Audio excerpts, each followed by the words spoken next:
sesosok misterius muncul dengan wajah seram dan menakutkan menemui pemilik pesugihan. Itu adalah pertanda buruk yang akan terjadi. Saat segala yang dimiliki telah sirna, seringkali seorang pemilik pesugihan tak mampu menerima kenyataan yang ada. Keseimbangan nalar hilang. Saat itulah orang yang memiliki pesugihan menjadi gila. Perasaan bersalah seakan mengejar jiwanya. Hidupnya merasa ditikam. Penyesalan demi penyesalan.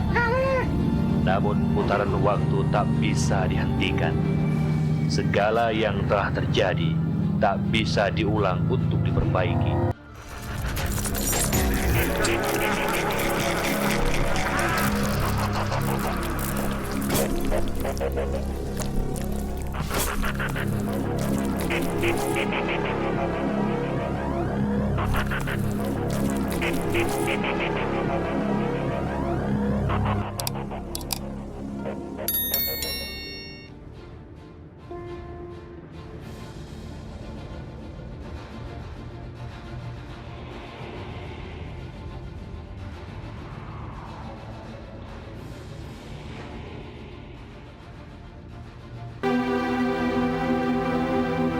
Ambisi dunia yang merasuki kerasukan di hatinya telah mengerus rasa kemanusiaan.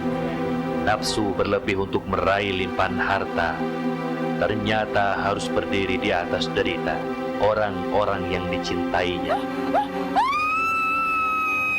Sungguh biadab orang-orang yang akan dikutuk dan dilaknat Tuhan Azza wa Jalla. Tinggal Mbak itu minta uang secara langsung di situ atau minta kirim di rumah. Kalau minta uang di situ berarti di situ langsung mewujudkan uang. Tapi kalau minta di rumah ya di rumah. Lah awetnya dan tidak itu tergantung Mbaknya. Itu harus dilantari dagang. Bagi orang yang telah berhasil dalam ritual untuk mendapatkan pesugihan, limpahan kekayaan akan datang dari kerja yang dilakukan. Segala terasa tidak wajar. Perubahan hidup terjadi secara mendadak. Harta yang diperoleh secara tidak wajar tidak akan menghadirkan barokah. Harta melimpah justru menjadi sumber musibah. Meski kekayaan berlimpah bisa diperolehnya, namun ketentraman tidak pernah bisa singgah di dalam hati pemilik pesugihan. Saat bayangan sesosok misterius muncul dengan wajah seram dan menakutkan menemui pemilik pesugihan, itu adalah pertanda buruk yang akan terjadi. Saat segala yang dimiliki telah sirna, seringkali seorang pemilik pesugihan tak mampu menerima kenyataan yang ada. Keseimbangan nalar hilang. Saat itulah orang yang memiliki pesugihan menjadi gila. Perasaan bersalah seakan mengejar jiwanya. Hidupnya merasa ditikam. Penyesalan demi penyesalan. Namun putaran waktu tak bisa dihentikan. Segala yang telah terjadi tak bisa diulang untuk diperbaiki.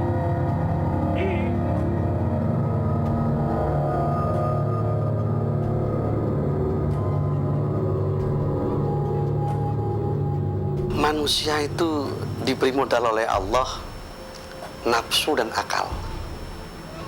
Dan yang namanya nafsu dan akal ini berlawanan. Fenomena sekarang yang ada contoh konkretnya di Tegal, Iskandar itu sendiri. Ini karena orang-orang itu bicara masalah banyak mengikuti nafsunya tanpa banyak bicara masalah akal dan banyak bicara masalah hati. Sehingga apa? Sehingga orang itu akan dikuasai, akalnya akan dikuasai oleh nafsu. Sehingga apa? Yang terjadi semacam itu. Dia nafsunya kepingin cepat kaya, walaupun dengan bagaimanapun jalannya, tapi tanpa bicara masalah akal.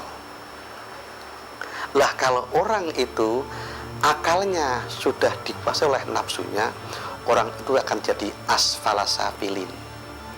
Artinya tempat yang lebih rendah. Tapi manakala orang itu kok nafsunya bisa dikendalikan oleh akal, orang itu akan selamat.